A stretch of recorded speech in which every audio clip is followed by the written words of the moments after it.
So welcome to webinar number 4 in our series, where we'll be exploring the difference between mentoring and coaching. I'll provide a very quick background for those of you who are joining us for the first time. My name is Maia Gedde from the Human Edge, and we work to strengthen self-leadership, skills, connections through mentoring and coaching-centered learning programs. This Fireside Chat series came about because we have just published a book called Mentoring Entrepreneurs, The Insider's Guide to Shaping Success. And if you haven't already bought your copy, Suhana will share a link at the end, and you can also find it on our website.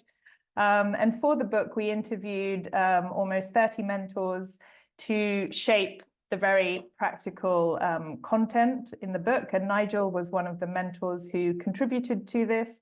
And there was a lot of richness that came out of the conversations and a lot of learning. So we decided to amplify this and turn some of them into this webinar series.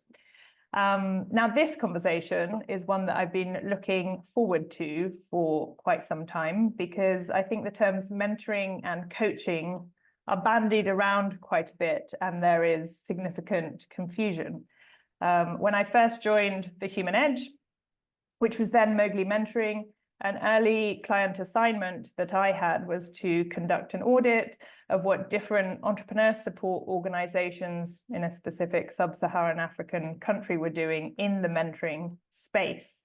And out of that piece of work, I realized that especially in the entrepreneur support space, but beyond that as well, mentoring was poorly understood and seemed to be a catch-all term for a variety of different interventions. So organizations would say, yes, we're doing mentoring, but when I drilled down into what this looked like, the support seemed to be in some cases technical assistance, advisory work, consulting, and coaching. And some of the former ones were easier to make a distinction with mentoring, but when it came to coaching, the lines were more blurry.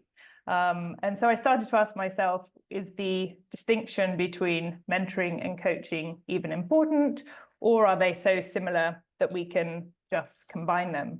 But I think, as we'll see today, that there are differences between the two, and making the distinction is important, because otherwise it can cause confusion. And this is a pain point for many organizations, especially those designing interventions within entrepreneurial ecosystems or within their organizations, or even people asking themselves, is it coaching or mentoring that I need? And some organizations will choose one or the other. Others might offer both, which can be quite confusing. What do I get from each type of intervention? And I think there's an additional dimension for us. We do quite a lot of work in Africa and the Middle East. And in some contexts, mentoring has started to get a bad name, mostly due to badly run mentoring programs, which aren't well designed, and poorly prepared mentors and mentees. So we sometimes hear people saying, we don't want mentoring, we want coaching, with the assumption that coaching is more valuable and is the more valuable and the more professional of the two. But then when they go on to describe what they want, in our eyes, it's something closer to mentoring. So all of this to say that it's a pain point and there is a lot of confusion. Where do the differences lie? How do we know what we need? Or what can we expect from each type of intervention? And I think part of this confusion arises because there are quite some overlap between the two interventions, both in purpose, in the ways of delivery, but also important differences which mean that we can't just simplify our life by using the two terms interchangeably. Some of these differences are more clear-cut, and others are more nuanced, which we'll expand more in the conversation today. So with this brief context, I wanted to introduce Nigel Stone. So Nigel contributed to our book, Mentoring Entrepreneurs, and he's been involved in some of our programs. And he started off life as an entrepreneur, a very successful one, and then eventually sold his business and became interested in the coaching and mentoring space. He has an academic background, in this as well, having done a doctorate, working with coaches and mentors to understand the contributions to the development of entrepreneurs. He is currently a practicing coach and mentor and full of insights. And I always get a lot of new perspectives and ideas in my conversations with Nigel. So this is the first time we're drilling down deep into the difference between coaching and mentoring. So I'm very much looking forward to it. So with this scene setting, we'll get into the conversation. But before that, I'll just hand back over to Suhana to run a quick poll before we get into the details. Yes, please. I'm going to pop a link in the chat. If you can click on it and head to Menti and put in what, in your opinion, do you think is the leading difference between mentoring and coaching? And I'll share my screen to see to share the results with you. Give me a sec. Okay. Let me know if you have difficulties getting on Menti.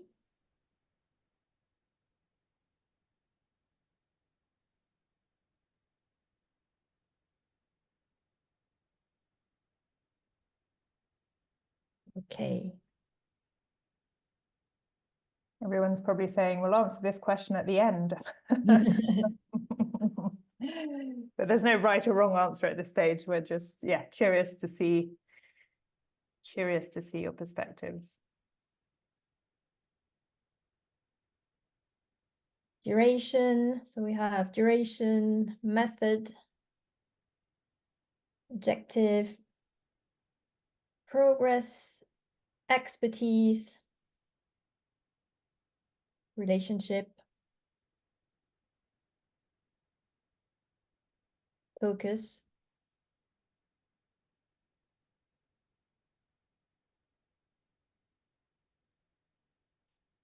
Okay. Great. Thank you. Anything else? All right. I'll stop sharing my screen now.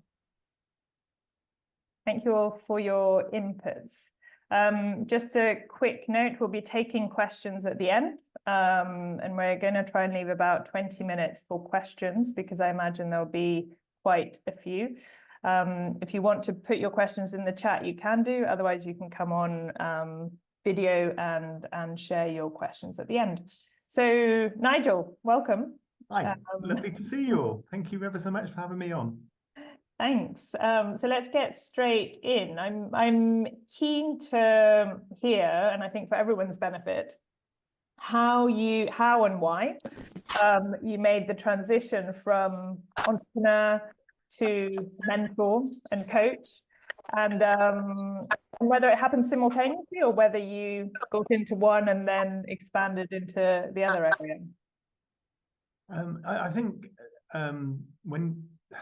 for me, I've had some really outstanding mentors in my life. I've been really lucky. I can think back to the age of sort of 17, 18 and a senior manager taking me under his wing and spending time asking me lots of questions and confusing the hell out of me, sitting in a room and just asking me why I did things. And then me not truly understanding what he was aiming for. And then 2 days later, a penny would drop and something would be a reflective piece that then would allow me to improve and develop as a person into my then, which took me into a management role. And along the way, I've had these interventions, and even now I have two people which are in my life, which are mentors, which bring such richness to the challenges that life throws in my path, and both my professional world, but also my personal world, my personal development. Sometimes somebody recognizes something in you that you're not aware of, and just bringing that up and allowing you the space and time to explore that is really valuable. So that's why my heart is very much in the space of mentoring. However, I totally and are 100% aligned with coaching. I coach and work with entrepreneurs from all over the world, and all the way from life coaching right the way through to executive leadership. And there's commonalities between the two, and the depth and breadth of the type of conversation you might have with an exec. Some of that might seem similar to a mentoring conversation, so they're not mutually exclusive. So I'm practicing in both spaces, and I work with entrepreneurs all the time. Part of my daytime job is working within business accelerators and supporting people which have had big ambitions in their lives. And coaching and mentoring are wonderful tools for addressing the challenges that that are individual to yourself, that are unique, that are something that requires a bespoke response, and it's something that you has to come from within of who you are. So yeah, I mean, my journey is very much around mentoring and coaching. I'm probably the world's #1 advocate. Great. Perfect. Well, great to have you here. So I think we'll spend quite a bit of time on the differences between the two and how to maybe distinguish, but maybe let's start with exploring the similarities and the overlaps between mentoring and coaching, because you shared there's quite a few similarities between the two, and you're also practicing both in the space of mentoring and coaching. So what is the overlap between them? Well, I think there's several, and there's lots of this, and I'm not going to refer to actual people in research, but there's a lot of research around this, because both my qualifications as an ILM, Institute of Leadership Management qualification, and my doctorate brought this to the fore, and so spent a lot of time working with the data.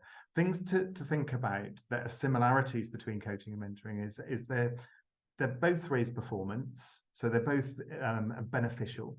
They both unlock potential within the individuals. They both use skills that the coach or the mentor needs to have, and that would be things like listening, questioning, giving feedback. And as we'll talk about in a minute, I think as this conversation goes, it's the nuances that creates a difference between the interaction that leads to a different style of knowledge acquisition. The coach and the mentor both roles need to be great with people. They need to understand the environments that they're working with, and they need to be there for the right reasons. You know, there's, whether you're a coach or a mentor, if you're there and you're having a bad day and you're bringing that into the intervention that you're having, the session that you're having, then if you're not in the right frame of mind, if you're not that type of person that can park all your own challenges in life to concentrate solely on somebody else, then you're going to have challenges in this space. Something that I think is really important, they both set out confidentiality in contracting clauses and define those boundaries. So there's areas that one coach will go to talk about subjects, and that another coach won't. And I'm really clear with my boundaries, that I'm not a therapist. I'm not qualified to work with people in therapy. Also, I'm not interested in doing your role for you. So I'm not a consultant. So there's, and that's not to criticize any of those spaces. It's just I know clearly where my space is. And I think the other piece that's for me is both of them benefit massively through clear guidelines, but also clear processes. Being clear about how you engage, having that first session to set those boundaries, to have those first discussions, and then have a formalized approach. And that can be very, very different when you think about the dimensions of mentoring versus coaching, because the power stays with different people, so this is where things start to blur, things start to get different. So the key point there is, in order to get impact and to really make a difference, the process needs to be really clear. Where we're going, how we're going about doing this. And the beauty of this whole area is because it is so unique, it's so individualized, that you can work together to find your own parameters and things that work for you in your world. And that could be the technology you use, that can be the way in which you meet, where you meet, how often you meet. All this is for you to define, but that process is all important. Oh, you're on mute. Apologies. Not surprising at all that there is this confusion between coaching and mentoring, because what you've just described in similarities, there's a lot of overlap between the two. We'll get on to differences and kind of those nuances that you mentioned, but I just wondered about skills first. So you mentioned the skills in coaching and mentoring, and I think there is quite, the skills of a coach and the skills of a mentor are quite similar and lots of overlap there. I wondered if you could elaborate a little bit more on those skills. Yeah, I think so. I mean, it's okay for a mentor will coach during a conversation, so that clearly happens. So you'll have a coach, but does a coach mentor? Now that's where things start. The lines start to blur. The importance of things like active listening, so being very conscious of what people are saying, what they're doing, what their body language is saying, where their eyes are going, over time, and it becomes an unconscious process. You just recognize that something's not being said, and that would be the thing that you would hone in on, just to say, I just realized that you're not talking about this. Is there a reason why you're not talking about this? So from the skill side of things, the practice is the important piece. It's about doing this stuff. It's about really understanding it. So things like active listening and the powerful questions, you'll define your own repertoire that's contextual to the environments that you're in. So, for example, in my experience, I've worked within programs that are, one was a team coaching and coaching one-to-one coaching approach that could be described as in-person or person-centric, and that was totally non-directive. And I know we'll come on to this in a moment, but the skill there was about maintaining the conversation but not giving them anything. It was about a massive mind shift in themselves, about being truly reflective, and that's probably more of a challenge than what you would normally see a coaching approach, which is solution focused, whereas I'm helping you build the problems that you're having, understanding that, and building the challenges that you're having, awareness of, then building a solution towards that. When you're dealing with something that's totally non-directive, then there's for you as a technique, you're having to hold the ground. That's actually, I could really help you here. I'm not going to tell you what I need you to do, but I could tell you that there's something over there that you need to be thinking of. There's something nice and shiny that's relevant to your space that you should explore. And then you that brings in all more moral questions. So are you then not working in the interests of the coachee or the mentee if you withhold that information? So there's this is where the practice piece comes in. So skills, understanding what a powerful question is to you. For me, one of the most powerful questions is really when somebody says something, is that, do you want to explore that a little bit further? And then the power of the silence, which is we all want to fill the space with noise. So the power of the silence is then just shutting up. And even if it takes a minute, shutting up. Now, those could be applied to both coaching and mentoring. And when we get to the depth and the subject matters and the contextual bits, this is when things start to change a little bit. And this is where we give ourselves permission to share our experiences, or share some guidance in that space, which doesn't feel appropriate on the coaching side, because we're trying to enable the coachee to deliver on the performance objectives that there might be there to be delivered on over a short period of time, because it might be 5 sessions or whatever. So within the skills, I think there's this eclectic mix that you're developing yourself about what's right for you, what's the right way to engage. But the one key learning from this whole thing is I'm constantly learning every conversation I have. And there'll be questions that come up on that you will define as your own repertoire that you can go to time and time again. So it's all about practice. I hope that answers your question. Yes, yes, and brought up several others. So you've mentioned, maybe if we start moving on to differences, you've already alluded to a few. So one around coaching being more performance objective focused, and mentoring being more on the sharing of your personal experiences side. Is that correct? Is that? Yeah, I think when you think about coaching and mentoring, or the way in which I position it, let's be brutally honest.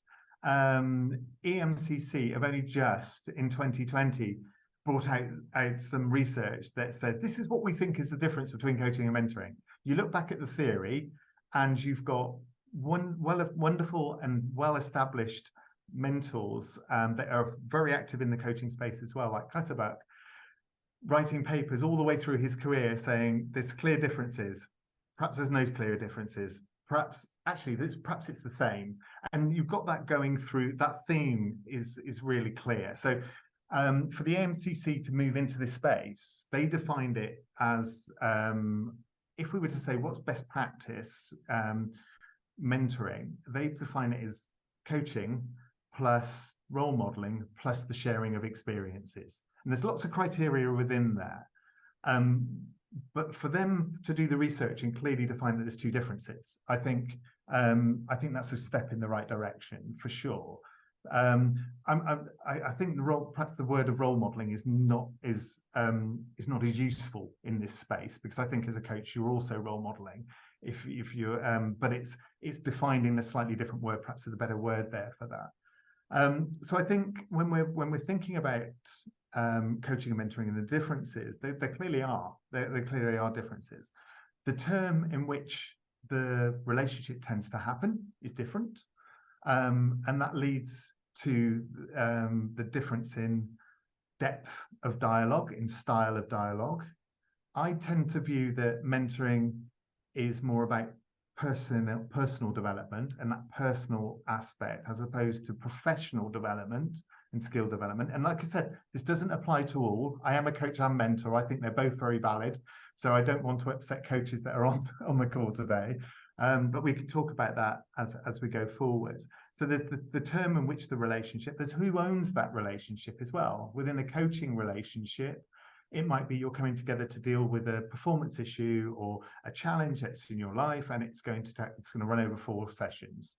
Within a mentoring, you might not have a clear topic. You might want to develop yourself in an area where you don't have that knowledge or experience, and that term might take 2 years. So clearly the difference in conversation, the style of conversation you can have, when one is performance with an output, especially if a HR department's got involved, and they're saying, these are the things that I need you to help with this corrective behavior within a coaching model.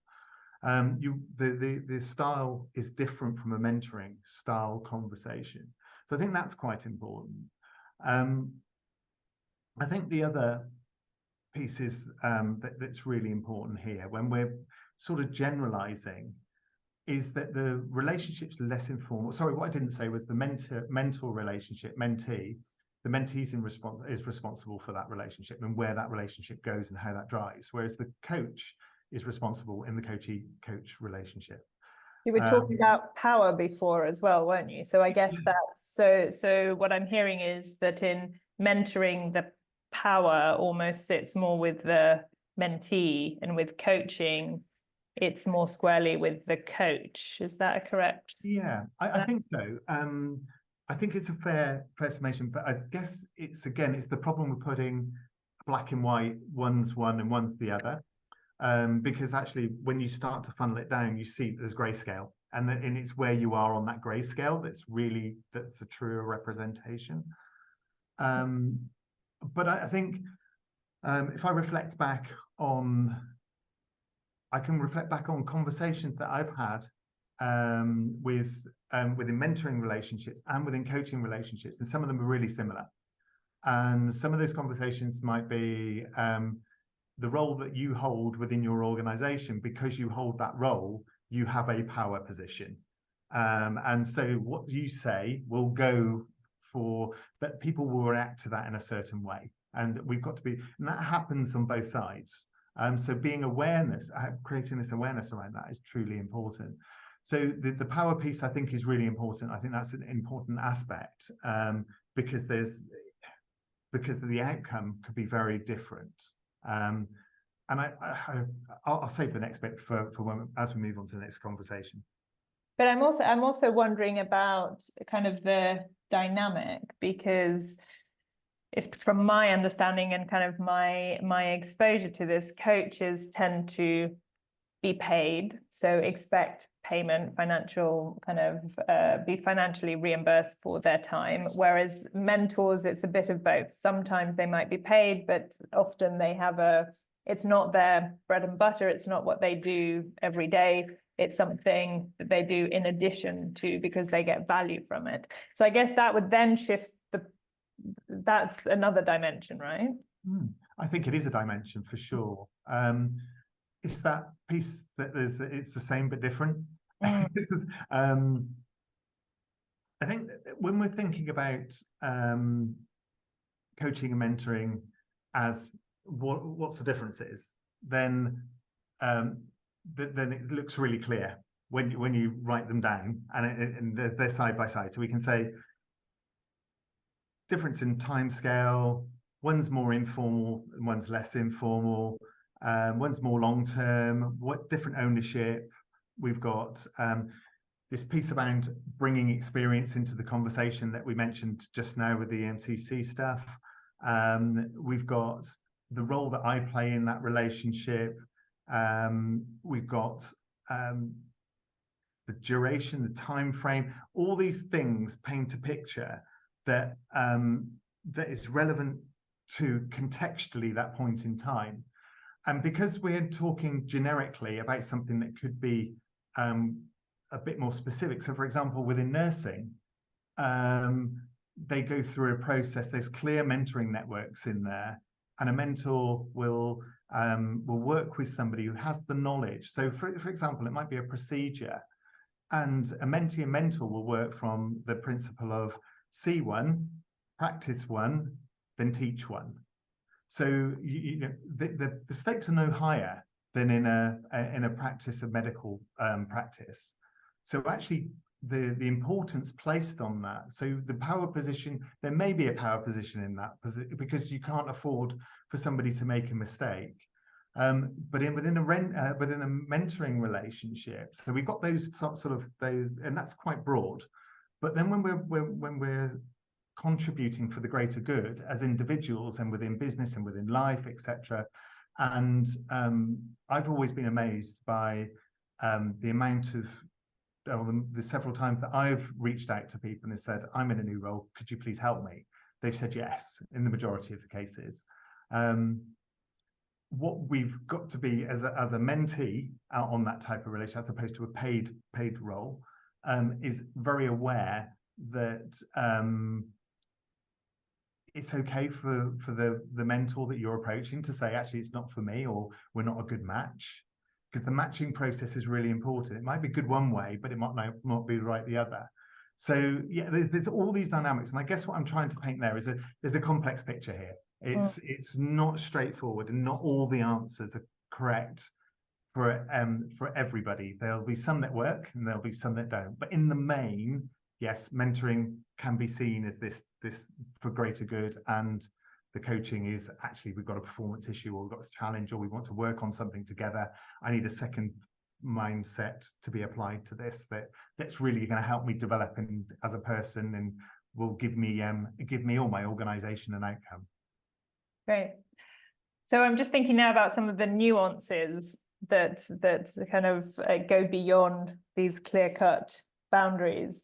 And one of them potentially is around time frame, and that the coach is being paid for their time essentially on their clock and shorter duration, whereas a mentor could be a longer duration. And I'm wondering what implications that duration has in terms of the relationship. I think there's a number. I think the key ones for me are when you have so there's a lot of myths and challenges in this space in its own right. I mean, I know very well established and reputable coaches which wouldn't like what I'm about to say, but there's because they have their own opinion. This is part of the challenge. And I have my own opinion. And the research is quite interesting because it doesn't seem to find us side. But there's when we go into a coaching conversation or when we go into a mentoring conversation, it's what intention do we have? So there's this, if we imagine that that's the broad, what's our intention? Is my intention to have a conversation that is meeting you where you are, that I'm going to withhold my opinions, that I'm here just for the greater good of you and your life and what you're trying to achieve, or is my attention to satisfy a paymaster, to deliver an outcome? Is it to focus on a subject area that I think is relevant to the overall success of that intervention? So it's a very different mindset. Depending on your time frame, will have implications on that. If in a mentoring conversation, I recognize something, and this is where the structures come in as well, because mentoring conversations for me tend to link together over time. And I might choose, there might be 3 things that I identify during the first conversation that we have is things to revisit, but I might not revisit them for 3 sessions because we'll come back to something or we'll naturally flow towards that. If all we have is 3 sessions, then there's a different style of conversation. So we then go from that intention piece to where are we going to apply the attention? And the attention is around what's specific that's going to drive the outcome. Well, if the mentoring relationship doesn't necessarily, which is my opinion, this doesn't necessarily fit with all the books out there and the research. My opinion is a mentoring relationship doesn't necessarily need to have an outcome. So I can have a conversation with somebody that's a reflective piece of conversation that doesn't deliver on an objective that's, okay, the only outcome might be, you can argue this point, that they're going to go away and think about this stuff, whatever we've talked about. If we take the typical stereotypical coaching model that it's short term, it's focused, it's a number of sessions, it tends to deal on professional issues, tends to focus around things that are about improving skills, etc. There tends to be quite a clear outcome from that. So the conversation tends to lean towards that. So when we start going into these, they're both really powerful, really useful, and there will be times when both disciplines will lean into, actually, we've got to have this coaching conversation. Okay, there's something here. Would you like me to explore that with you? That then breeds an opportunity to share direct experiences, especially within business, within leadership, within entrepreneurship. So the conversation starts to change, because what I can say is actually, well, in my experience, this is what I noted. This is what happened to me. That's not always appropriate within the coaching space, because within the coaching space, what we would say is, let's pull this model through. Let's start, for example, and this model works across both. So this is where the nuances gets challenging again. So let's work through the GROW model, because I want to get your ideas, your thoughts through. Where the mentoring piece comes in is, actually, I've got experience of this space and I can share that with you.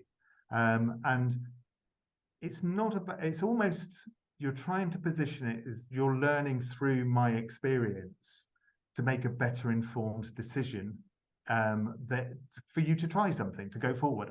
I'm not trying to answer your questions for you. I'm not trying to challenge your questions in a way that I'm trying to get you to arrive at the same answer as I am, but I am sharing experiences. And that's really powerful in my mind. So then you arrive at this place where Classic Work now says, well, actually, it's an eclectic mix of there's crossovers here. So there's challenges in all of this stuff. I wish it was clear cut, but it really isn't. But the conversations will be nuanced, but they'll be different and they'll have different content because of this intention that we go into and where we choose to give attention.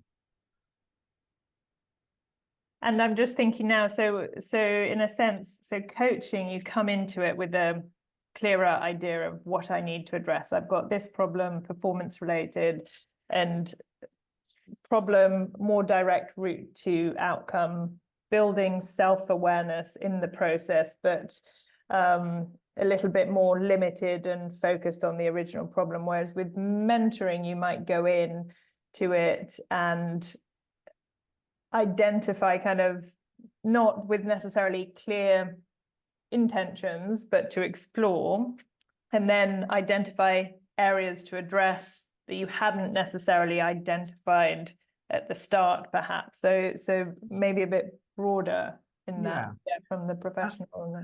And I love I mean, that's technically, if we're talking about it in terms of we were writing this into the book, that's how we would do that.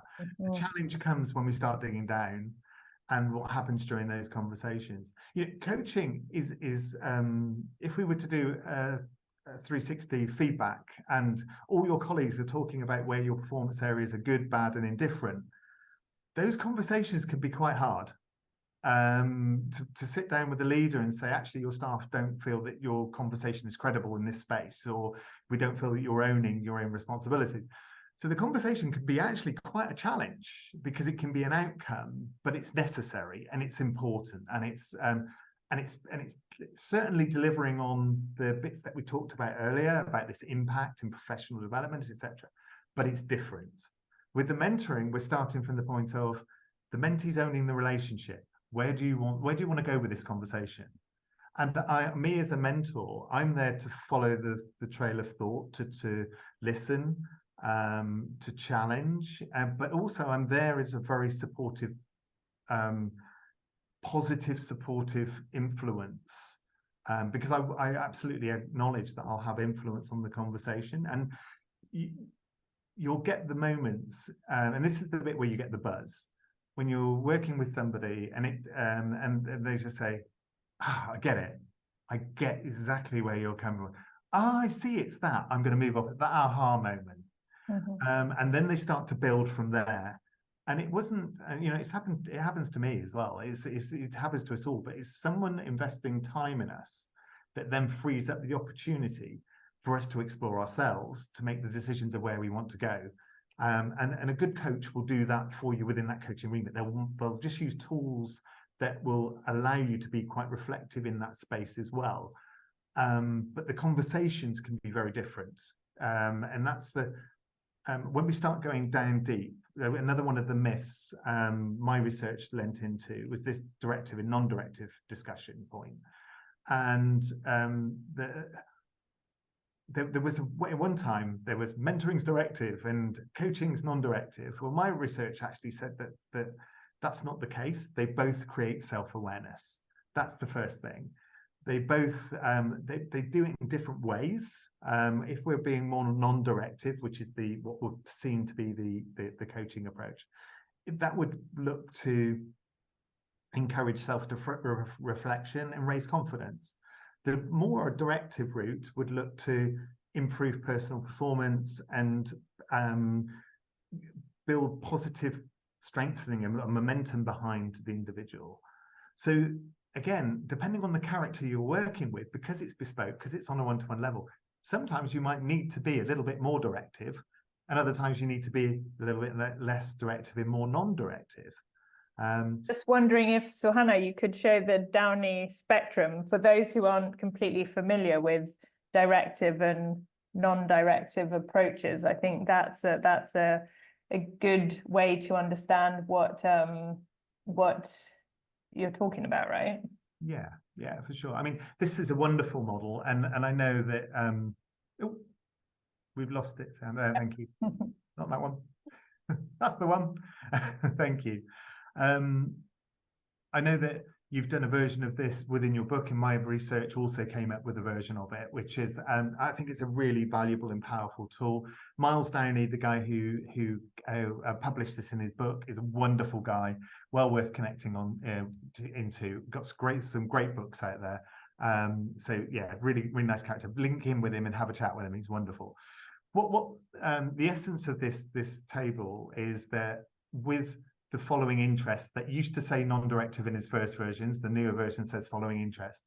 It's about helping someone to solve their own problems. At the other end of the spectrum, it's directive. It's solving someone else's problems for them.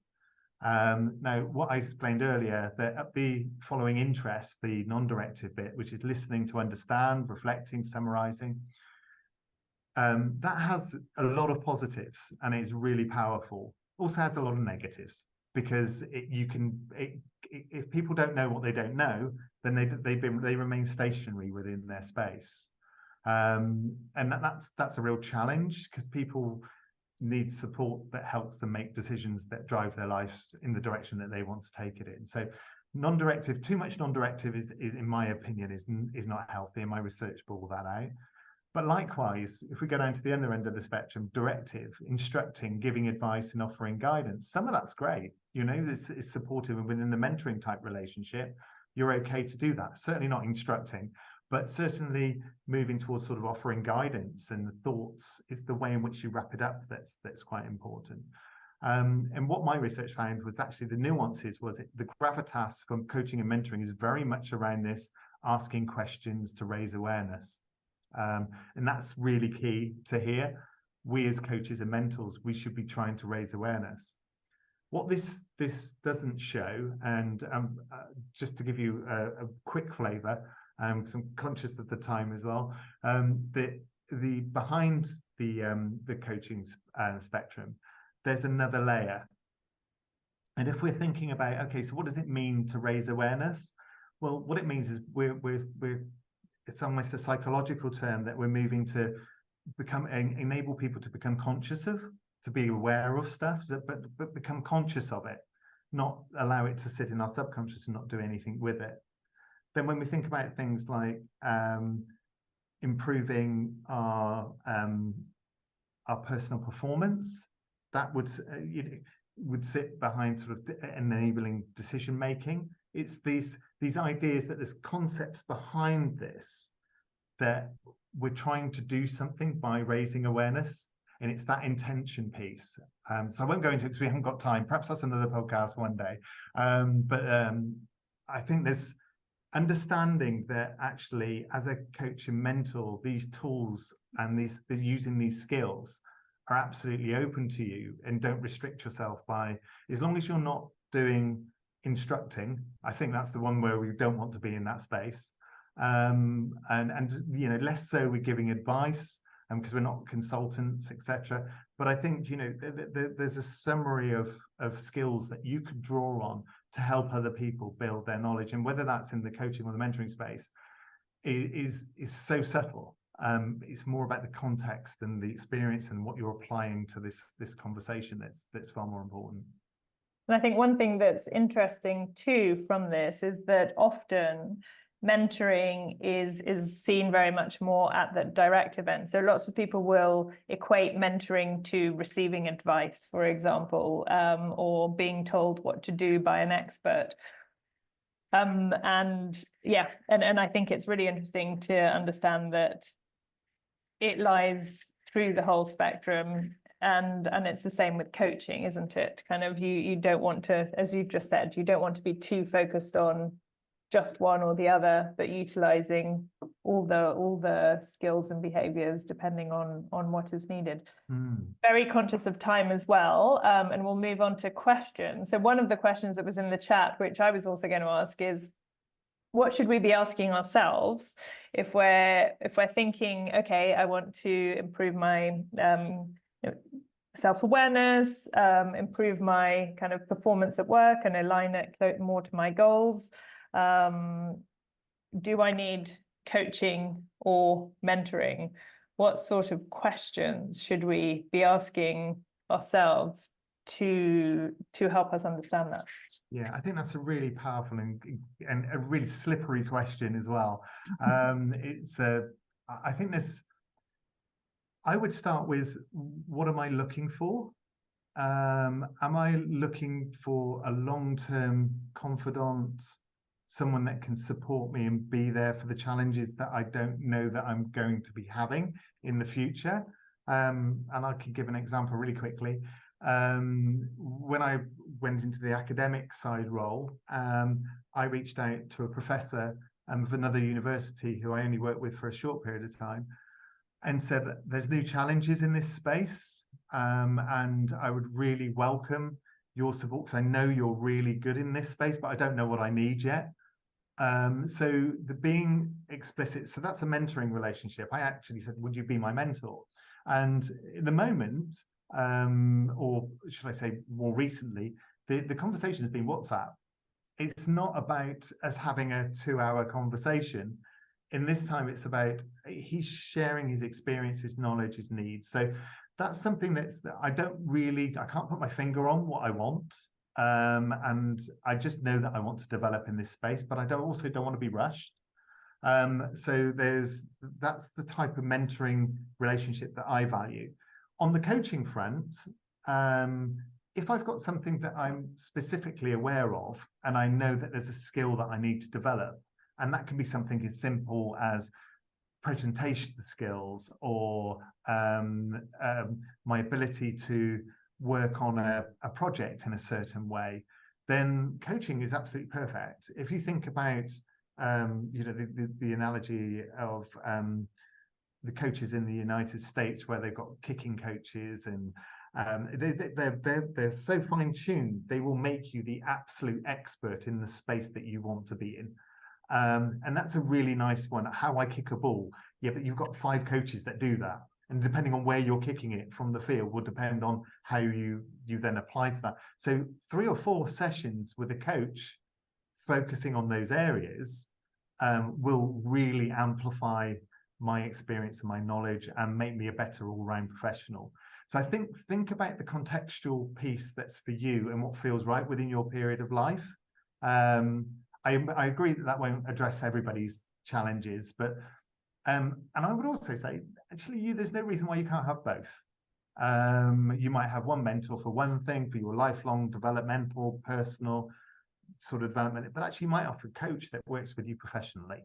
And you pick up the phone, you build that relationship, and you might have a couple of sessions a year, or 3 sessions a year, or 4 sessions, whatever, to focus on your professional development at all. So it doesn't have to be either or.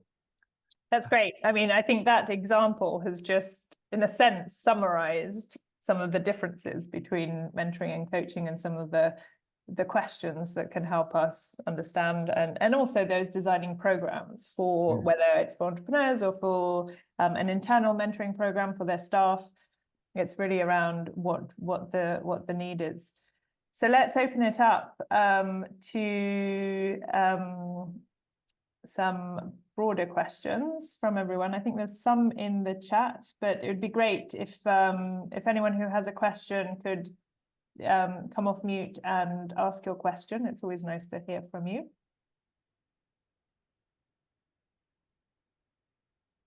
Don't be shy. Feel free to put your hand up. So there's lots of questions. Hello, everyone. Hi. This is Shuruk from Jordan. I am an architect, sustainability and sustainable management specialist, as well a mentor for micro businesses and SMEs. I think I just want to give an example, just to make it all, wrap it up all together, and would like you to give me a thumbs up or not if I get it all in a right way. I think coaching is more about to give the right skills for the coachee. So those skills will make him play the game in a well way. And a mentorship or a mentor, he is responsible about to give, let's say, the guidance and the right guidance that the player will play it in the right way, but without the skills. It just to enhance the performance and to give him the guidance to make sure that he is playing it in the right way from far away or alone or like on his own purpose. So just like when we give mentorship for businesses, we don't say that we are given a coaching for businesses.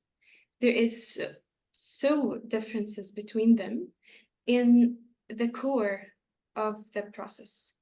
which is more focusing on the skills and what's related to coaching, and more focusing on the, let's say, the results when it comes to mentorship. I don't know if I get it right or what it's about. Thank you. Thank you. That's wonderful. I think I think that's perfect within the context of what you were describing there. I think what we've got to be careful about is that with exactly the same of coaching and mentoring, is that there's nuances, there's different dimensions, there's 50 different styles of coaching. And depending on where you are, there'll be executive coaches now screaming, saying, no, I have really in-depth, long-term coaching relationships that last 12 months. And we come together and we have a loose agenda, and we have these type of conversations. So it doesn't meet all aspects. And likewise, I think if we think about the dimensions of a mentoring relationship, it's not unheard of for within a mentoring relationship for the mentor to be a bit more formal in approach and expect the meetings to be booked in, and expect the mentee to be engaged, and that actually if 3 months goes by, that isn't in line with what the mentor wants. So there's all these nuances in this space.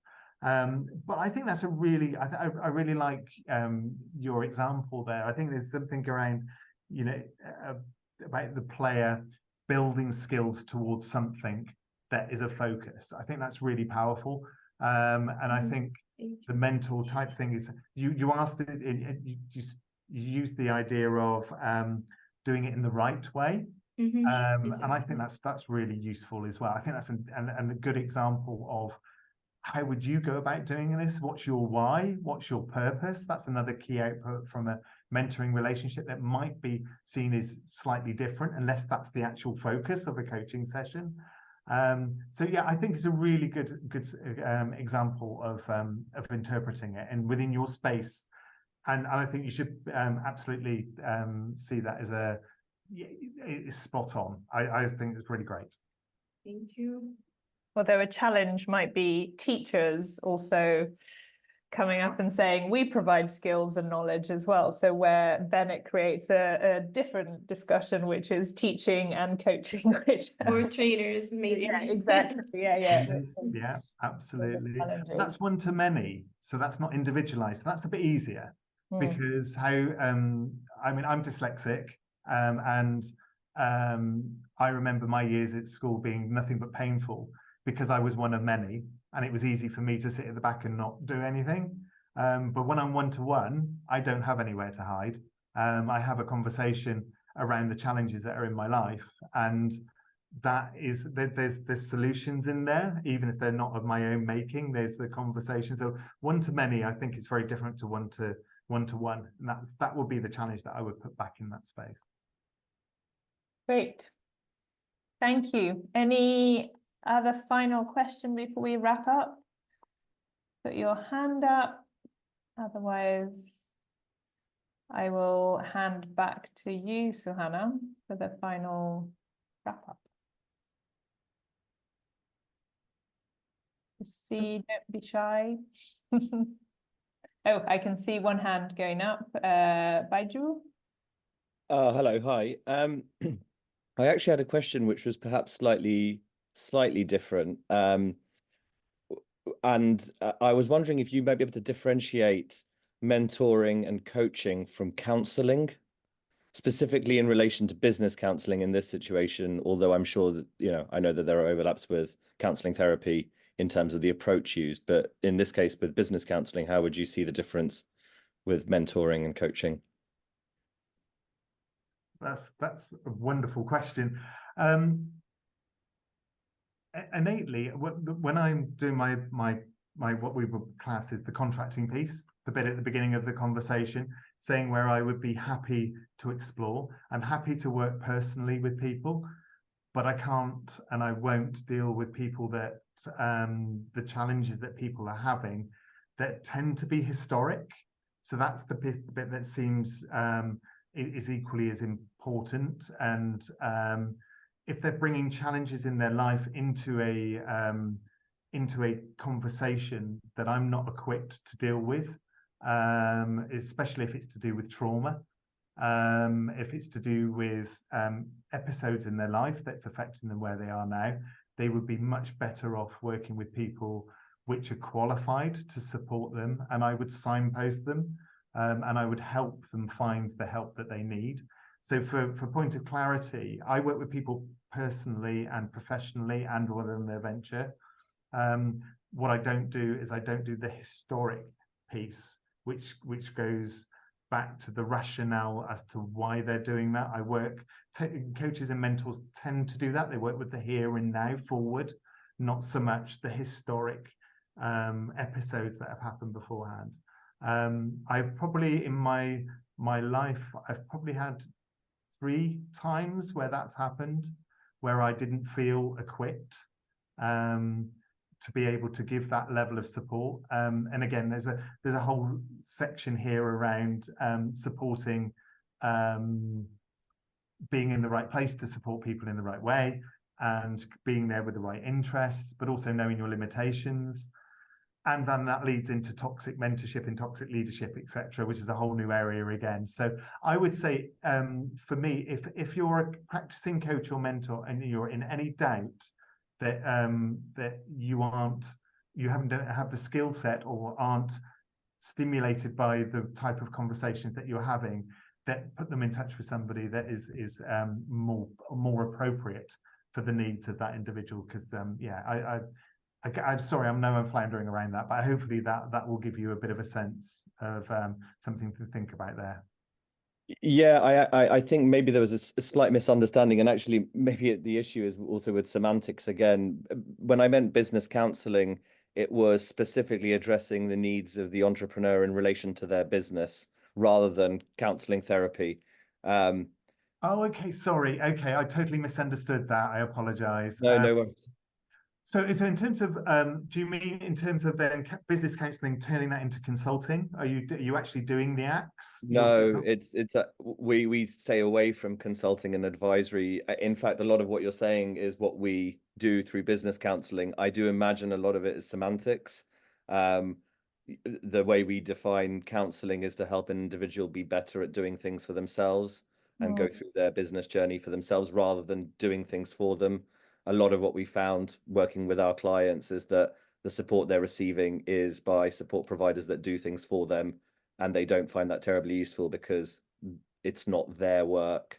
So for them to take it forward is quite difficult. Just to very quickly come back on one of your points around personal counselling, it was something that we found within the project that we're delivering at the moment, and I can just use an example where it was quite difficult to separate the two issues. So we're working with a husband and wife team that are running a business that's raising money. So they have a number of business needs and looking to grow the business, but that business was suffering marital issues within the couple. Our client was the woman in the relationship, and a lot of the support that we ended up giving was less formal therapy, but more emotional support, acting as a sounding board as she goes through her personal situation. And I think what we realized was it was almost impossible to address any business need without addressing this need in some level in harmony. So this is where it comes into a bit of a challenge, because to give that person to a counselor or a counseling therapist would be great to help them with their personal needs, but that counseling therapist would not then be equipped to help the individual with their business needs. But these business and personal needs very much overlap, especially when it comes to small business. That's same. I mean, I'm aware that Maia's looking. Sorry, yeah, we're running out of time. But what I would say, I mean, I see these challenges all the time. Businesses that have got 2 owners that form their business. It's the first thing that we should be working on with them is put everything that your agreements and everything in writing, so that you've got it at the point at which there's challenges. So I can see them from multiple different facets, and you're quite right in terms of the challenges, being a coach, being a mentor, within this space will bring its own challenges, and the personal absolutely affects the professional performance, and the professional performance affects the ventures performance. So the first stage, if the personal element isn't right, then the professional's not going to be right, and then the venture's not going to be right. So I absolutely get where you're coming from now, and perhaps there's another talk in that space, Maia, go forward. But I wish we had more time to talk about it, but perhaps another time. Yeah, thank you. I was just reflecting as well that what you've just described, I've also heard quite a few mentors describe that's where they start off the relationship really focusing on the personal side to then go on to the business, rather than diving straight in and addressing business needs. It's really around reinforcing the person's situation within the business first, to then move on to that. So I think it probably is an issue of semantics there, because I think quite a few would call that mentoring as well. Right. And I think the challenge of kind of one of my bugbears is a challenge around calling it business mentoring, because my interpretation is you can't mentor a business, you can only mentor the entrepreneur behind the business, which might be having a whole range of different challenges that aren't specifically related to the business as you've described. So we should probably call it entrepreneurial mentoring or entrepreneur mentoring rather than business mentoring. What a wonderful subject to finish off this conversation with there. That was awesome. Conscious of time, we should have made it an hour and a half, because it feels like we could go on for longer. But thank you all for coming. I'll just hand over quickly to Suhana for some final words, and it's great. Thank you very much. Thank you very much, Nigel and Maia, for the discussion. Just wanted to share that if you're interested to learn a bit more about and dig into and strengthen your own mentoring skills, we have a course for that. I'll send you an email with all the resources, including the visual that you've seen today in today's session. We also have our book, Mentoring Entrepreneurs, the Insider's Guide to Shaping Success, which touches and covers these differences in the context of entrepreneurs, the differences between coaching and mentoring. So I'll also add that into the resources. And if you have a bit of like a few minutes to go on that Menti now and tell us what is one learning you're taking away from that session today, that would be awesome. And yes, thank you very much again for making it until now with us. I think that's it. Thank you. Yes, do go on to the Mentee, because it would be great for us to hear your takeaways and learning. And thanks everyone for coming today. Our next webinar is on the 19th of June, touching on some of the things we talked about today on the non-directive end of the spectrum, which is around active listening and powerful questioning. So do join us on the 19th, and thanks a lot again for joining us today. And a big thank you to you, Nigel. Absolutely welcome. It's always a pleasure. Thank you. Thank you, everyone. Thank you, everyone. Have a great day. Thank you, everyone. Evening, depending on Thank where you. you're at. Bye. See you. Bye.